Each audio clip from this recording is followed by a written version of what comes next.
Welcome back, everyone. You're live with us here at House Party 5v5. This is the Premier League Best of 5 Playoff Grand Finals match between White Lightning and the Dream Killers. White Lightning had an absolutely dominating performance in game number 1, winning it in just over 25 minutes with a 15,000 gold lead. Now we're switching sides. White Lightning is going to be on the red, TDRK is going to be on the blue, and TDRK has to bring this one back, rally themselves, and try to make this even once more. I'm Captain Flowers once again here on the casting desk, joined again by Deck Club Ace. Hey Flowers, and what a game it was. That early game looked like it was kind of back and forth. It almost looked like TDRK was going to be able to do something with it, but because a lot of those kills went to Zark, and he can't be everywhere, when he isn't in a lane, the lane started to lose, and when a gank happened that he wasn't there wasn't really much that they could do to stop it. First pick coming out, the Tristana, once again, even though they didn't manage to get a win with it, they do still want to use it. They want to abuse it. They know that they can use it to get some towers and maybe go for that early pressure. I do see that they managed to swap out the bans and pick up that Ahri ban for themselves, while White Lightning instead banning out the Mundo this time. I absolutely do not agree with this ban phase, this draft phase, this just general strategy that TDRK is bringing out. They saw how hard that bottom lane was last match for the Tristana when the Lucian was left open. And now once again, they lock in the Tristana first pick with the Lucian still available. They don't ban out Corrustina's Lucian for the second game in a row, and they lock in the Tristana that can be bullied from it. I don't understand this strategy coming into this match for TDRK. It's not a recipe for success, and it's something that they're likely going to be punished for again. The one thing that they did exactly hit the nail on the head with, and what I accidentally fudged up what I was saying there earlier about Corrupt Hope, they banned away Corrupt Hope's Ahri. He is going to have to pick something else this time, but at the same time, you've once again got Corrustina on Lucian. That's going to be a mountain to climb. Not to mention they've got a mountain on their side already. The Malphite that was banned last time didn't get banned this time, so he's gonna get to see some play, and Senpai's kind of good at him. We've seen him a couple of times managing to turn team fights just because he held on to his ultimate and waited for the perfect time to become an unstoppable force and just crush his opponents. Corrupt Hope going to be picking up that Orianna for himself. Seen him play it a little bit, not too often, but I can't imagine that it will be too difficult for him to have some fantastic shockwave combos with both the Elise and the Malphite. Well, I mean, with iSenpai on that Malphite, you do have a patented ball delivery system right into the heart of the enemy team, and that's a Wombo combo that is one of the most well-known in the entire game of League of Legends, and it's one that TDRK has to be very, very aware of as they lock in their roster and finalize it with Tristana, Rek'Sai, Alistar, Karma, and Rumble. And because of the fact that we're seeing that Alistar, that's not a support Karma. That is a mid-lane Karma that these guys are bringing out here to compete with Corrupt Hope's Ahri. I can kind of see it, actually. I don't think that it's gonna be enough to say that, oh, well, it's gonna be better than the Orianna. But the thing about Karma mid is that if you use your ultimate, if you mantra your focused resolve, you get the heal, right? But the heal is based on your missing health. So if Corrupt Hope tries to burst down Luna's, all Luna's has to do, or not Luna's, Strathagos, all Strathagos has to do is instantly use the heal. And he'll survive both the ultimate and be healthy enough to trade once again with the Inner Flame. We'll see how that's actually going to work out, though, because once again, there's a whole lot of CC coming out from White Lightning, and not a whole lot of CC coming out from TDRK. Last game, Corrustina and Simkev played Lucian and Leona. They dominated the tempo of the lane, they won in terms of CS, and Corrustina finished the match with an absolutely insane KDA. This time, they're playing Lucian and Leona once again versus the same AD carry on TDRK, and I can't imagine this going worse for them. It's not like TDRK has an entirely different game plan here, because they're still going to have to deal with that bottom lane. They have a jungler who's going to be able to get down there and try to help them, but as they saw last game, Chixdig LP on the Elise is no slouch in the early game. He's on that champion once more, and he's going to once again be looking to get into these lanes and make his mark. Zark's going to have to make sure he's one step ahead this entire time to get these laners out ahead of time. Now, I will say from these picks, if I had to at least give them some credit to one thing, Rumble pick against Malphite is actually a pretty good pick, because Malphite really wants to be able to build armor. He scales really well from armor, and he doesn't have any sort of inbuilt sustain, so Spirit Visage isn't really that strong in him. Usually when he builds some kind of MR items, it's usually an Abyssal Scepter or a Banshee's Veil, or even something as weird as, say, a Zrot Portal. And that means that against a Rumble, he's going to have a little bit of a hard time if Captain Stevie can manage to get a little bit of tempo on him. And as we saw last time, even when iSenpai was bullying Captain Stevie was still out farming him. A double AP comp is definitely one of the better things you could run against a Malphite. If Malphite has to stack more MR, he's not able to get as much damage up for that armor scaling power he has on the ground slam, so it will make Senpai's life a little bit harder. That being said, there's not a whole lot of crazy team fight potential on the side of TDRK. They have the ability to drop the equalizer and make that happen, so their mid-game fights have that going for them. But that being said, they don't have these huge wombo combo tools like the Solar Flare, like the Unstoppable Force, like the Shockwave, like the Culling. And they're going to have to be taking these smaller fights, looking for some sort of pick initiation onto one or two people with Wilson Jones and Zark, and setting up the follow-up damage with Strathghost and Captain Stevie, especially using the Equalizer not only as a damage tool, but a zoning tool. They need to find one or two targets, separate the rest of the team, and fight the team fight almost in different parts. So yeah, I was going to agree with you there, because I was about to say the thing with the Rumble Equalizer is incredibly strong. It does do a lot of damage, but even if he's behind, it can be a force to be reckoned with in terms of a zoning tool. One great way to use it is if you see the team is kind of spread out almost in a sort of spread out line in the lane, you can drop it in the middle of them and they'll spread out away from it, because your first reaction as a human response is to go a little bit towards whichever side is closer. So if you break the team up in half, that means that Wilson Jones can jump in and get a good knock-up initiation. Zark can tunnel under and get a good knock-up initiation. But then what? Exactly. They don't have the team fighting tools that White Lightning has available to them. Once again, TDRK is manning a comp that cannot afford to fall behind early. Last game, we saw their lanes struggle just versus their lane counterparts alone. This game, let's hope they've got their morale where it needs to be, their mindsets where they need to be, because in 15 seconds, we'll be in the loading screen, and after that, we'll be live for game number 2. It's TDRK versus White Lightning, House Party 5v5 Premier League Grand Finals. Stay tuned.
All right, ladies and gentlemen, welcome back to Summoner's Rift, and we're in this game too.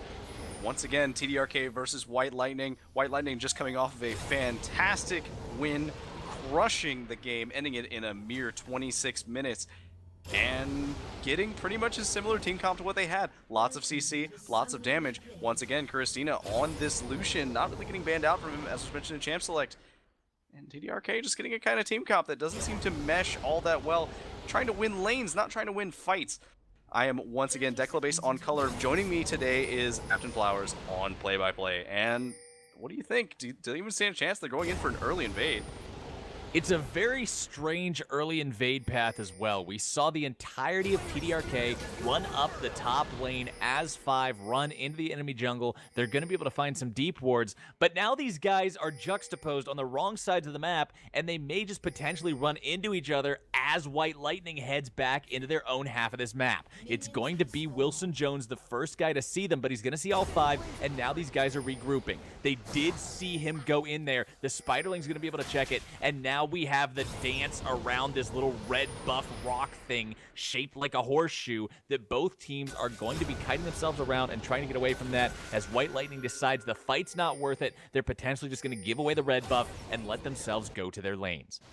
I mean, when you're in a situation like this, it's usually better to just let it go, because, like, at best you get a kill, but this early game team comp that they have, it's not something they want to fight at level 1. I would definitely give the level 1 to TDRK. It is good that they decided to do this invade because, of course, White Lightning did decide it's not worth the risk. They could maybe win from it, but it's not worth risking giving a lead to the lanes.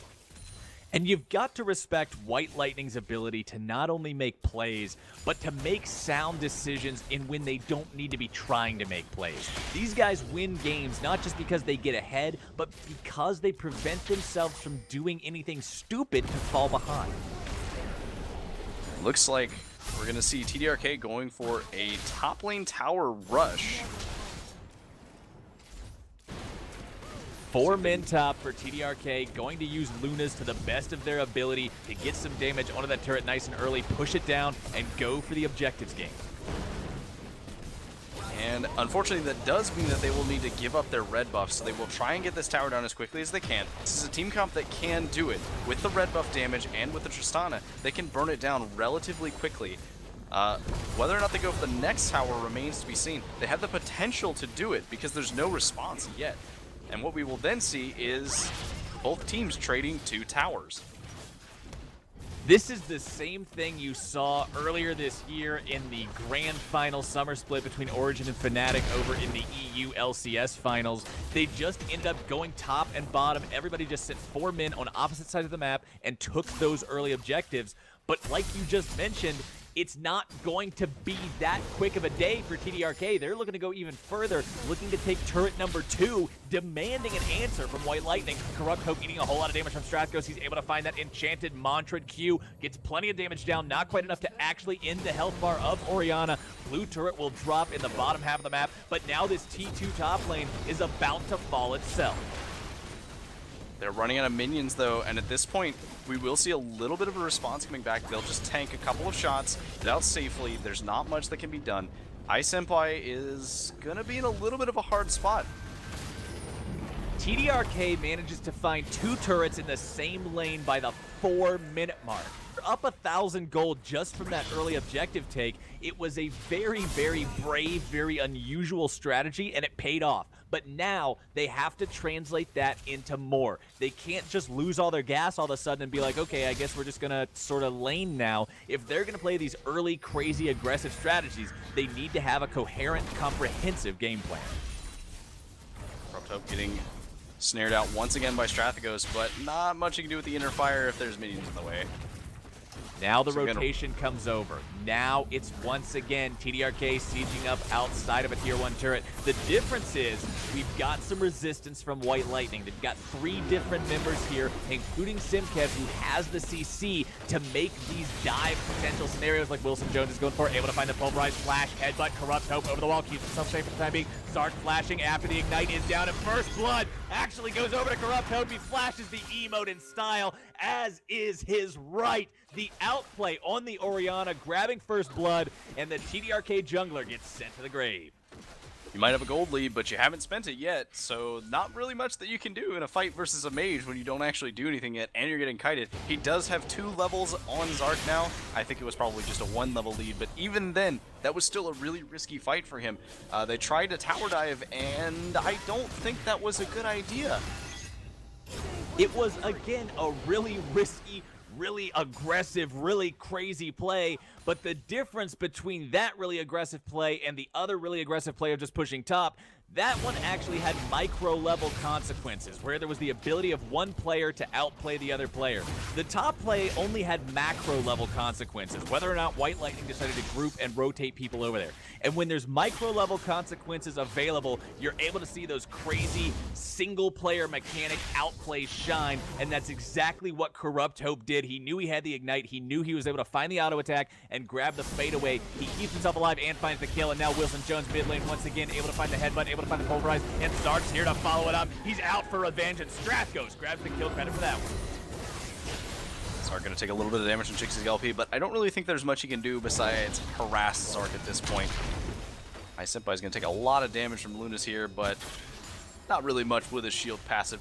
And once again, though, I will mention that early game decision, that was a good decision coming up from TDRK because it meant that White Lightning had to make a choice, had to think, okay, can we push as fast as they can? And the answer is no. No, they can't, because they did not have the red buff available when they started the push, and it did not have the pushing power of the Tristana early game.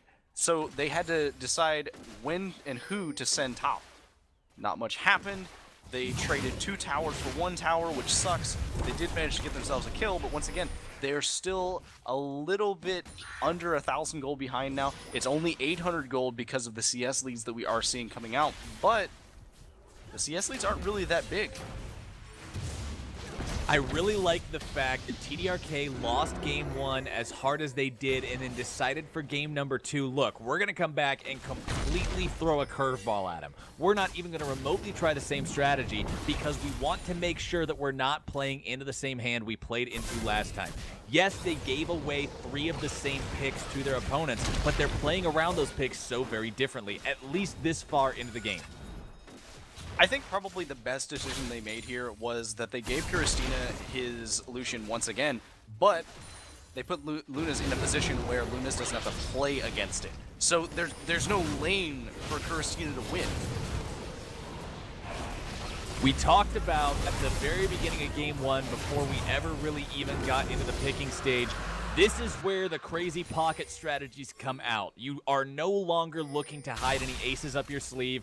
This is where all those last-ditch victory efforts are going to show their faces, and that's exactly what TDRK is doing now. Chixtig LP and Simkev getting into it, the 2v2 versus Zark and Wilson Jones, but Captain Stevie wants to make that a 3v2 very quickly. Zark looking for the knockup onto his opponent, but he won't be able to find it. Simkev with a nice stun, keeping his ally safe for the time being. Zark and the rest of TDRK going to be able to steal away this blue buff unless Chixtig LP has anything to say about it, but he might be in a whole lot of trouble as a consequence. There's the pulverize, and Chixtig LP gets a little bit too greedy for a blue buff, pays for it with his life, and that's going to be a 2-1 game in the favor of TDRK. He even missed the smite because he wasn't expecting them to stop hitting it. TDRK is just being a really solid game right now, and they're forcing out mistakes from White Lightning.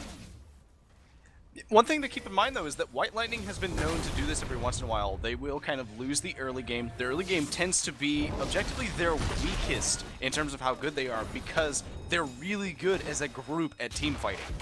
So we'll see how this goes when the mid game actually starts. Really, this is just an extended laning phase. Even with the topside tower gone, there's not really much in terms of actual fights happening. Everything that's happening right now are skirmishes being set up by this TDRK lineup. And like you said before, that's exactly what they need to do. They don't have a team fighting team comp. They don't have a wombo combo team comp. They don't even really have an assassination team comp.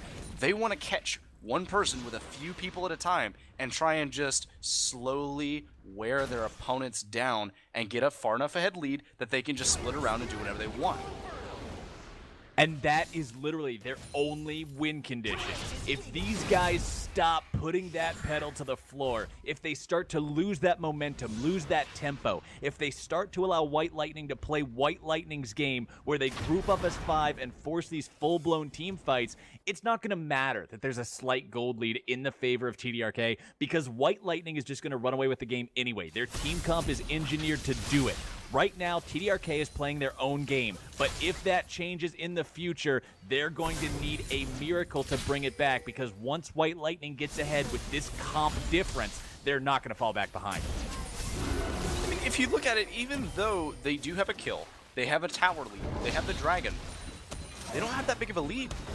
It is less than 2 kills in terms of how much gold they actually have over their opponents. So, because Lucian is getting so much farm. Because we're not seeing a massive deficit in terms of Ice Senpai versus Luna's, the lead is slowly going to bleed away.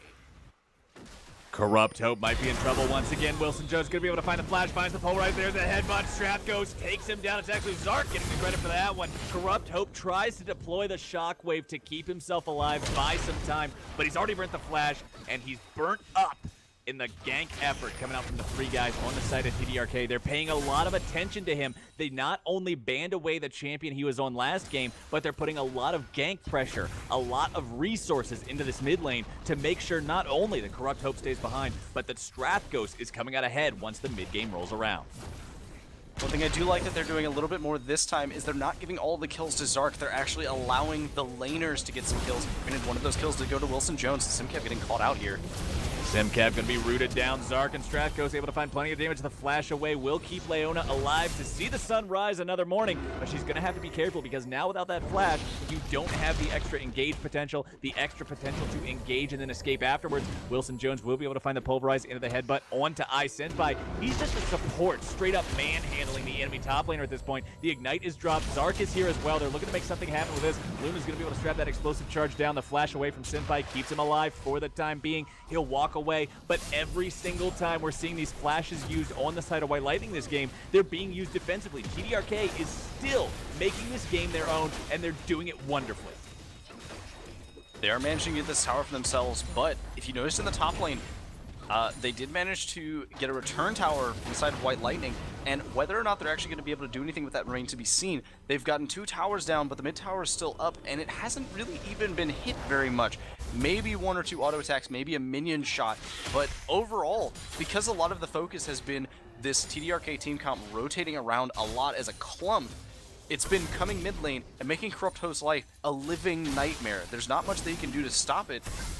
Strathghost is getting burst down quite a bit just from the attack dissonance, but not really much that Corrupt Hope's going to be able to do besides poke down. He has to stay safe. He doesn't know where the rest of TDRK is, and, well, if history shows anything, he shouldn't even step remotely close to that middle of the river.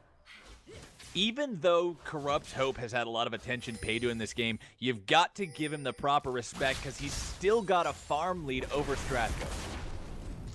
Not only that, he's got a gold lead. It's about 100 gold ahead, maybe about 150 gold. Now, that's not much, but considering he's an assist down and has died twice in a lane where he's basically been camped, he's doing pretty well.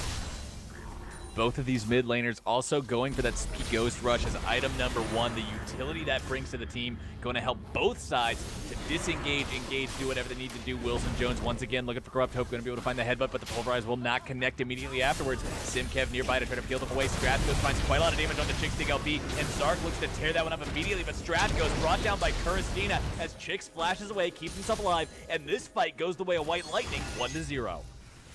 Chixdig LP being fantastic bait, keeping Zark away from trying to save Strathghost, and, well, not much that TDRK could do to stop that. A little bit of damage being put on, but it looks like they're more interested in getting this dragon off the table as quickly as possible. That top side is pushing against them. They need to deal with that soon, so they want to get this gone as soon as they can. Losing your mid laner is not a sign that you want to take a dragon fight, but TDRK is positioning aggressively like they might still go for it. Zark over the wall, Captain Stevie, Chixdig LP, there's the shockwave into the middle of it. Everybody, blue team grabs the dragon. Zark is actually successful. TDRK makes the effort and it pays off for the time being. Simkev trying to find that kill onto Luna's, will not be able to find it. Wilson Jones, unbreakable will. The cow is coming home and he's looking for Kuristina. He's looking for Corrupt Hope, but instead he's forced to walk away. That's ultimately going to be a 1-for-3 in the favor of TDRK. They're able to take the dragon as well. They turn that 4v5 disaster-esque scenario into a picturesque sugar and rainbows fantasy land where they take the dragon, they take the kill advantage, they take the fight, and they are once again taking control in this mid-game. Move over, White Lightning. Wilson Jones has beef with you, and let me tell you how fantastic his initiation was, because he went in with Zark, he flashed over the wall, or not flash, he used his headbutt over the wall to manage to get into a position, and then got a fantastic 4-man knockup while they were trying to avoid that zoning equalizer coming out from Captain Stevie. And like we said, it doesn't matter how much damage it does as long as it separates the team, and it did just that. It gave them time that they needed to get everyone in position, and because a lot of resources were used previously to get that kill on Strathagos, there wasn't much that White Lightning could do. They were relatively low on mana, their health bars weren't capped off, and they ended up losing a fight that they, by all rights, should have been able to win with the number of people they had. The power of the equalizer in mid-game team fights, especially those team fights either in the Dragon Pit or in a tight jungle corridor, is absolutely insane. I'm looking at Captain Stevie to continue to make awesome setups like that if his team is going to win this game. Got a brief pause coming out here, but we can talk a little bit about some of these items coming out. We do see that from that fight, Captain Stevie managed to get himself a kill. He did get some more assists coming out. Looks like it is going to actually be a mouse on Zark's side, not working. We'll get that fixed in a second here. But he has finished his boots. Sork Shoes giving quite a power spike because of how well Rumble uses that pen. Now, coming out from the rest of his team, we do see that while there's not a huge lead anywhere in particular, the items are very different. Tristana going for this rapid fire cannon. One thing that we did see was he did do the BF sword into the rapid fire cannon, which is much better than going straight into rapid fire cannon. I know people have done it, but it is way better to go for the damage first, and he agrees, managing to do a lot of damage in that fight with just a bomb and jumping over to do a little bit bonus damage with that buster shot. It's amazing how far not having the lane versus Lucian has gone for Lunas in this game. He's still behind in terms of farm. He still has 1 kill compared to 2, but he hasn't died yet. He doesn't have any huge glaring problems, and he's not a item or a half of an item behind. He's still relatively even compared to what Kuristina's got, and if he's allowed to continue to scale, Tristana's going to be a powerful late game element for this TDRK squad. Wilson Jones able to find the pulverize. Kuristina might be in a whole lot of trouble. Chilling Smite connects onto the AD carry, but it's going to be the unbreakable will on Wilson Jones, keeping the cow alive, keeping him healthy, but now they are forced to disengage. They don't have unbreakable will for when they want to make this fight happen again, so that's actually going to be something the White Lightning's okay with. Kuristina's a little bit hurt, but he's going to be able to sustain himself off of some of these creeps, get a little bit of lifesteal, get a little bit of that health back, and now White Lightning is able to siege up, take down this outer turret, bring themselves up to 3 turrets, this game equalizer down, Zark able to find the knockup onto 2, the Strathagos damage comes down, they immediately blow up by Senpai. They're able to find another kill on the back on a Chixig LP. It's a 3-for-0 on the favor of TDRK. Strat goes forced to run away from the calling. Zark drops the Chilling Smite. They want to go further. Wilson Jones once again looking for blood. Mad cow disease is a very real thing, and Kuristina's about to succumb. Shut down Strathagos. TDRK takes a 4-for-0. Beef's not for dinner tonight. Looks like it's going to be Kuristina getting shut down once again. Just fantastic team fighting, and we saw it. Mentioned it again, saw it the first time, say it again. Equalizer, crazy usage. Didn't even do that much damage. Again, all it was used for was to force the team to separate so that they could try and get that tower. And because of that, the fight was easily theirs. The rest of the team could go in. Zark could come in from the side and get a nice knockup. They could get the rest of the team out. iSenpai died incredibly fast because, if you'll notice, he still went for a Frozen Heart first item because he was laning against Lunas. He needed to buy that armor, and because of that, he's at a disadvantage in these fights. When both halves of the mantra-empowered Strathagos Q actually hit him, it hit him for pretty much about half his health from just that one spell being empowered with both ticks. That's the power of so much Karma mid-game damage against a very low MR Malphite as the target. And TDRK is using this mid-game power spike on both of their solo laners absolutely masterfully. They're up 10-3, they're up almost 4,000 gold, and they're doing a good job of continuing to find these fights off the back of equalizers that, even if they're not able to actually burn down all the health on the opponents, the amount of chaos and confusion they cause among White Lightning is more than enough to facilitate the rest of the team being able to follow up. Chixig LP taking a huge amount of damage. Goes up in the air, but he's going to come right back down. He's got to be careful. Tries to flash himself away. Won't be able to do it. Strat goes on a rampage, and that's one dead spider, as now the Rift Herald looks to be taken by the side of TDRK. They're going to be able to grab the big purple guy right before he expires. Maybe. There they go. They've managed to secure that one. They're going to be able to put that buff onto Captain Stevie, and that's that much more pushing power they've got at their disposal to once again stick that to White Lightning and bring this game further and further towards a victory. That bot side tower is being pushed in, though. Christina and the rest of the team rotating down to get this tower, realizing that there's not really a fight that they could win, and mid isn't far enough along to be pushed up. Looks like they instead want to go for the defensive, realizing they could potentially lose a tower here, or in the very least, Chixdig LP would probably be solo defending against these guys. They will instead just get a little bit of damage on the bot side tower. And once again, just saying, the team comp they've built, it still is not a wombo combo team. It's still not a team fighting team. What they are doing is they are utilizing the tools that they have to create small skirmishes out of what is supposed to be a team fight. Whereas if they were trying to clump together, if they were trying to just fight in what would normally be a fair matchup, they would lose. Because they have the position advantage. Spooky ghosts everywhere of both colors. Simkev, Chixdig LP, Sinpai all looking to come in for this one. Zark and Wilson Jones still in the Dragon Pit. Zark's going to decide to leave, but Wilson's still in there, tanking up that Dragon for the time being. White Lightning wants to make this one there. Zark over the wall, maybe able to come forward, and he does steal it away. Blue team takes Dragon number 3. Wilson Jones, the one man left inside the pit. They may just sacrifice him to White Lightning as the cost of the Dragon. They will do just that, and the rest of TDRK backs away. At that point, though, I think it's almost worth it. It is his first death, but they do manage to get that's drag 3 for themselves. Keeping in mind, both times White Lightning has gone for this dragon, it has been stolen by Zark. Can't compare him to Smite Vicious because he hasn't missed one yet. TDRK has been doing a very good job of positioning themselves around this objective and having the confidence in their jungler to say, okay, we're going to be on standby because we know you can go in and steal that away.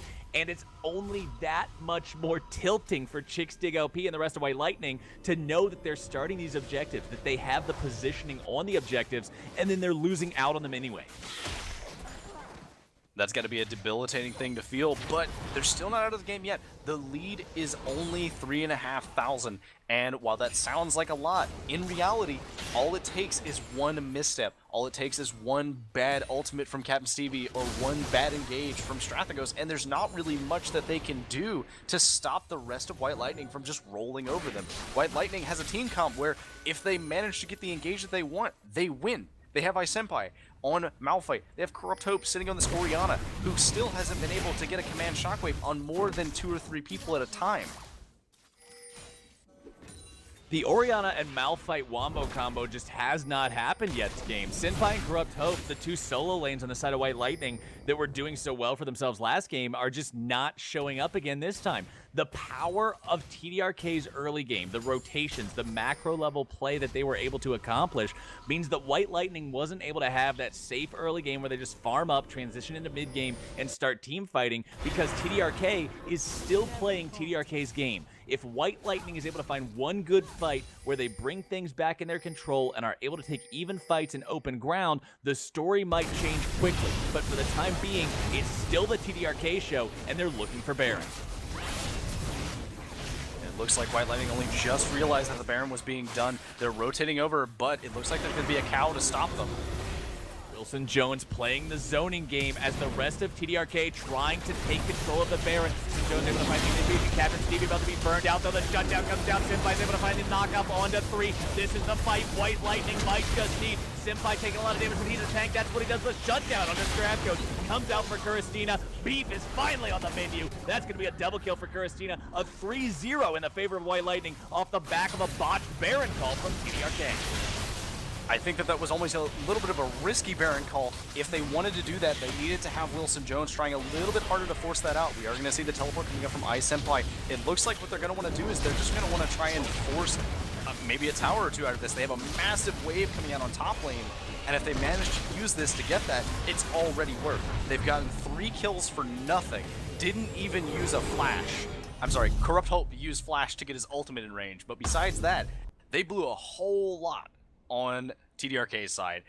Hopefully this is the pendulum swinging that they need, and if you look, that gold lead has shifted, even though they're behind by 2 towers. White Lightning was able to make a wonderful capitalization there. But it absolutely was a capitalization. It wasn't an amazing play on White Lightning's part, or not just an amazing play on White Lightning's part. It was an absolutely dire mistake from TDRK. Baron can win games, but for every game that Baron wins, he's gonna lose 2 more in equally epic style. And now TDRK is in a really bad position because they don't have a team comp that has a lot of amazing comeback mechanisms. They need to be ahead to make these fights go the way they want them to go. And now that White Lightning not only has the gold advantage, they have the stat advantage from the Baron buff, it's gonna be very hard for TDRK to hold on.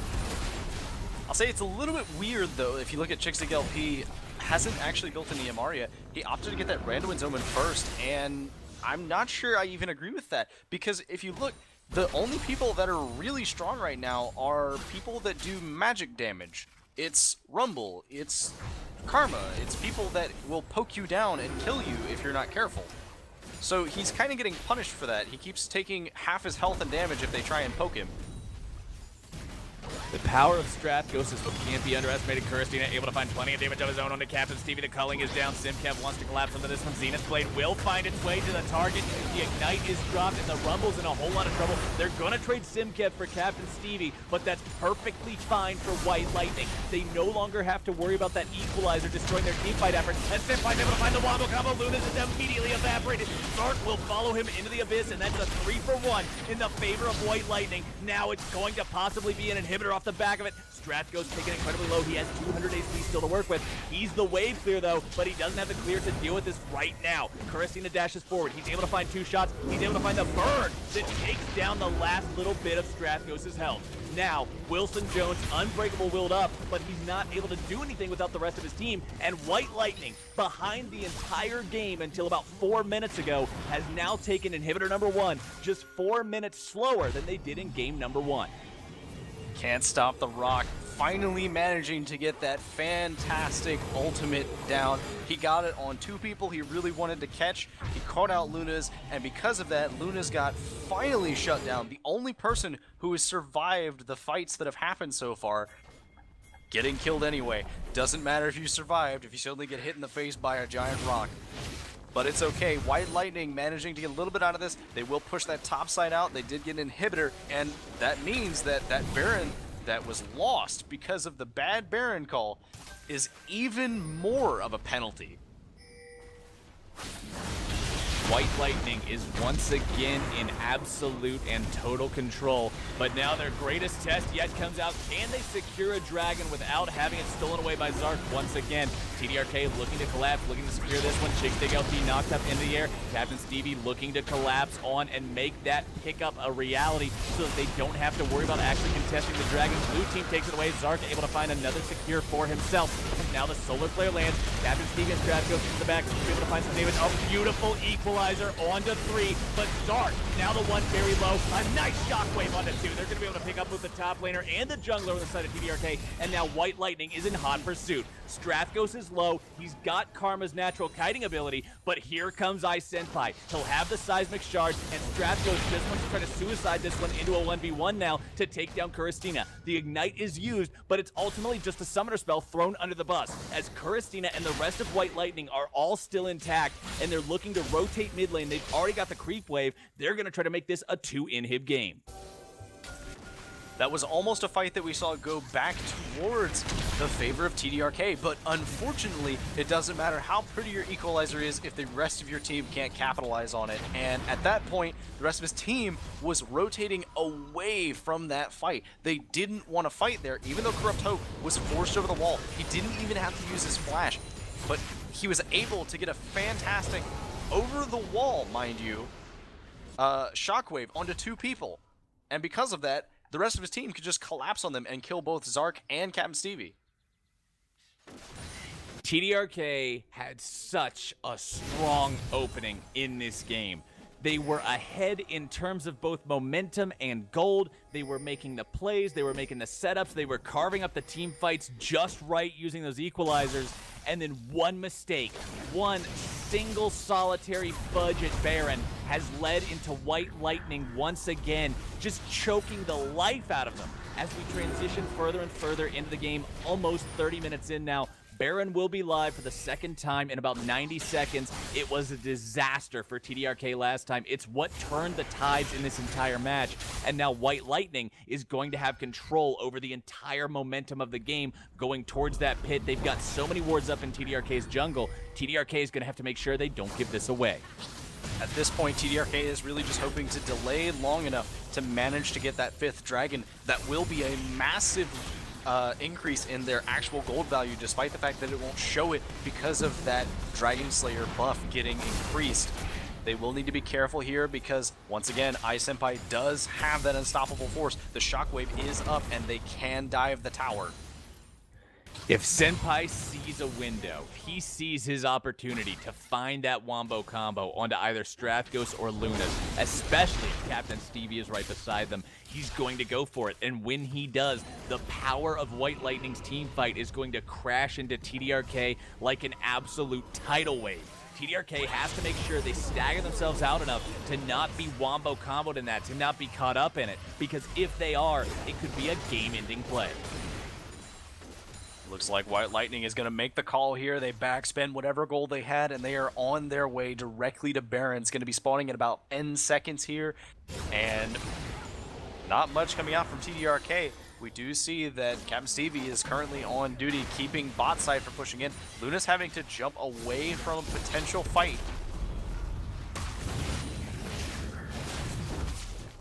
Not much else happening off the back of though. TDRK looking to come out. Kurstina able to find some damage onto Wilson Jones. Simkev looking for some follow-up. Zarn continues to eat bullets. Wilson Jones in some trouble. They're going to collapse. Unbreakable Will is quite breakable after all. Kurstina godlike 9, 1, and 4 on this Lucian. You've got to ban it, TDRK. You can't keep banning the Braum. I'm beginning to be reminded by a certain World Championship match where Jax is being allowed to be played over and over again.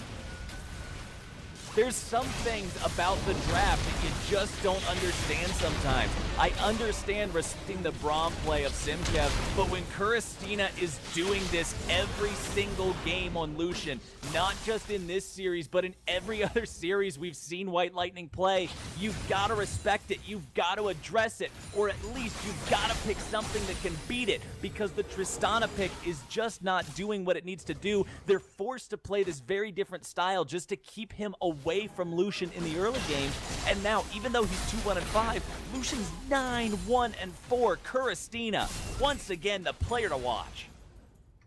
Not to mention he's also got that massive CS lead, 30 CS. That's a couple of waves. You got to be really careful as well. When you look at it, he's 4,000 gold ahead. Equalizer dropped into the back, but it's not going to be able to do a whole lot as the dive comes out, and it's White Lightning looking to take this one all the way. Kurstina, legendary. The pickoff onto the enemy as a beautiful shockwave connects onto 3, and TDRK's health bars evaporate like their hopes of winning game number 2. Lunas goes down, and that is the 5-for-0 ace. White Lightning is going to take the inhibitor turret, they're going to take the inhibitor, and they're going to take this game. Easily, iSenpai can tank both of these towers. There's a good 20 to 30 seconds before anyone shows up to even attempt to contest them. And once again, even with this very slightly different way of playing, not putting Lunas into the position where he has to win against Kurstina, just making it so that he doesn't lose in the farm game in an opposite lane, that's not good enough. You can't let Kurstina play Lucian because his mid to late game is so good. TDRK was playing so well until they weren't. That Baron play was... I don't even want to say it was the final nail in the coffin, because before that Baron play, there were no nails in the coffin. There wasn't even a coffin in the picture. With that single Baron play, they called up the coffin shop, they ordered the coffin, they got it delivered, they made sure it was the right model, they put all the nails in it, and then that last nail was driven in all at the same time. That one play turned this game completely on its head and ended up bringing White Lightning their victory number 2. The worst part? The coffin's tree was barren. Dun dun dun. Anyway, We're about to jump into game number 3. Everybody in the Twitch chat, stay tuned, because if White Lightning is able to win this next one, they're going to walk away with an absolutely amazing 3-0 victory in the House Party Premier League Finals Best of 5. But if TDRK can manage to pull out the win, if they can rally and bring this one back, we just might see a Cloud9 miracle. Stay tuned.